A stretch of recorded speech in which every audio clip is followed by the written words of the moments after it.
fled away, hurling herself down the way she had come. His steps crashed behind her.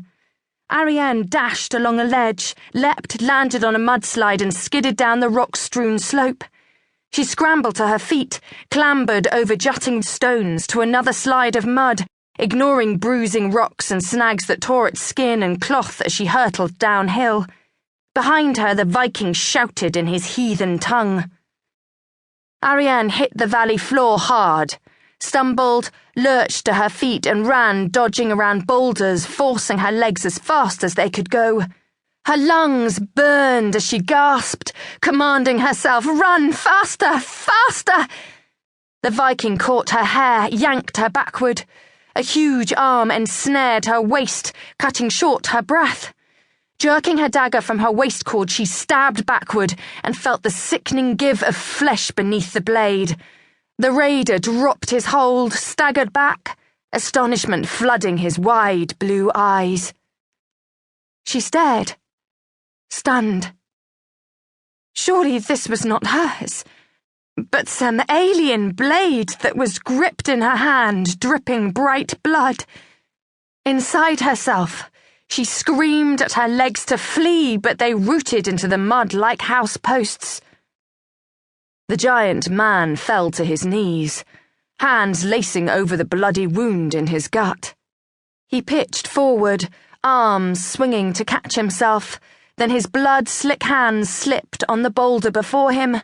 His head cracked against it, the sound muffled by a sudden, quiet gasp. Cut short. He was dead.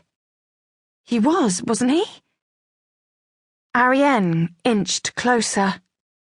The Viking moaned.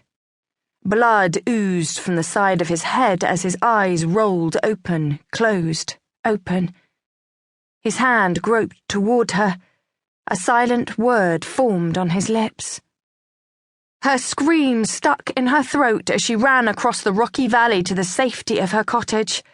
She slammed the door behind her and threw the bolt. Bridget startled at the noise and dropped her shuttle. "Arienh? What?" "Vikings! They're back!" Arienh leaned against the barred door, gasping for breath, horror still pounding in her chest with the frantic thumping of her heart. "Vikings? Where? Have they overrun us?" "No! I only saw one, but there must be others, up on the mount behind the house."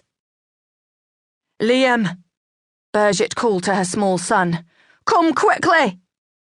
Already rising, the boy tossed his brassy mop of hair. "Hurry, Liam! Can we make the cavern, Arienh?" "I don't think there's time. Oh, Bridget, I did not even raise the alarm.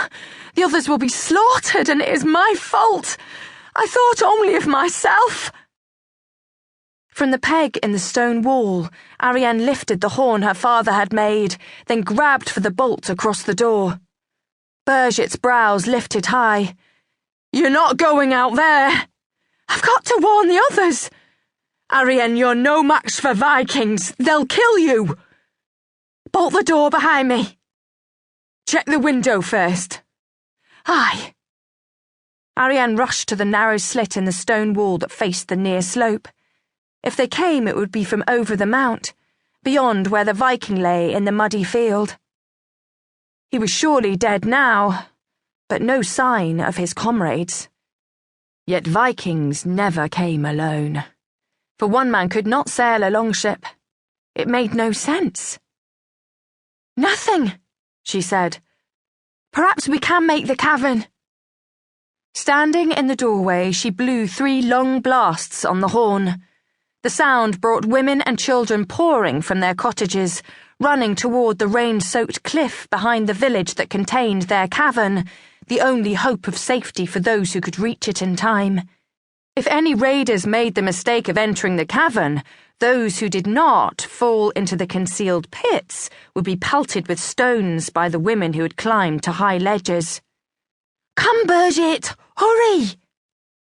Bridget threw a shawl over her shoulders and tucked the last of a wedge of cheese into its folds, then grabbed a blanket for Liam as she tugged his hand. The sky darkened even as Arienh watched, and large globs of cold rain slapped at her face.